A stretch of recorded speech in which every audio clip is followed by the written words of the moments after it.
มะม่วงไง มันหวานเพราะอร่อยเลยเหรอ มันหวานมันรู้สึกอันนี้มันนมว่าเดสบิวเนี่ยอันนี้ผสมมักไม้ซื้อว่ามักม่วงมักไม้ มันเป็นตัวส้ม เออ เธอตัวเหรอโน่อะ กินนมแม่มักม่วงนี่มักม่วงนี่มักม่วงวิตามินนี่มันวิตามินได้นี่เนี่ยมันวิตามินเด้โดนัทนี้มันมีวิตามินได้อันมันอันเสิร์ฟเด้อมาเสิร์ฟอันนี้เด้อนมเด้อมาเสิร์ฟนมมันเป็นมะม่วงนี่เขาจะกินมะม่วงนี่มะม่วงไงเขามีต้นเยอะมะม่วงนะมะม่วงมันมีเกิดต้นมะม่วงนะไปหาใบต้นมะม่วงอันนี้มันกินมะม่วงนี่เอ้ยมันนมนี่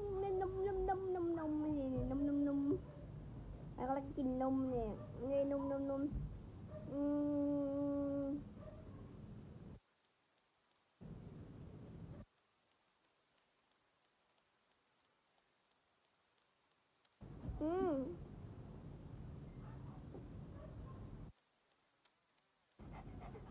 แซ่บ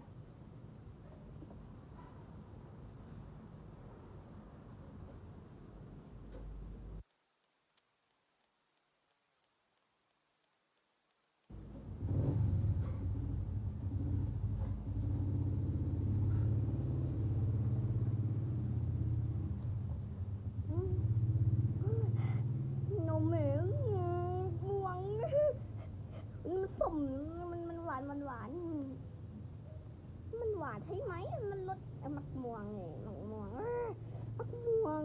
มักม่วงมักม่วงนี่มันรสมักม่วงมันมักม่วงตลอดอันนี้มันก็มักม่วงเนี่ยกินนมนี่ยังมุดเนี่ย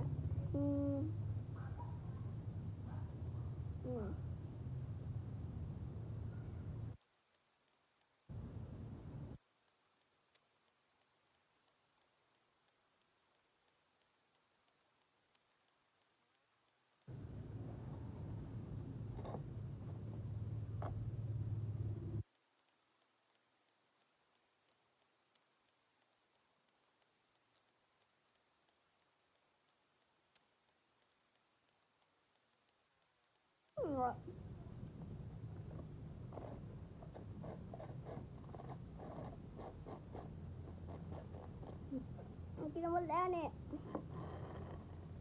กินหมดแล้วมาเบิ้งสมกอดกิจิดาเนี่ยวันนี้จะมากินมันมาเบิ้งสมกอดกิจิดาบ๊ายบายนี่บ๊ายบาย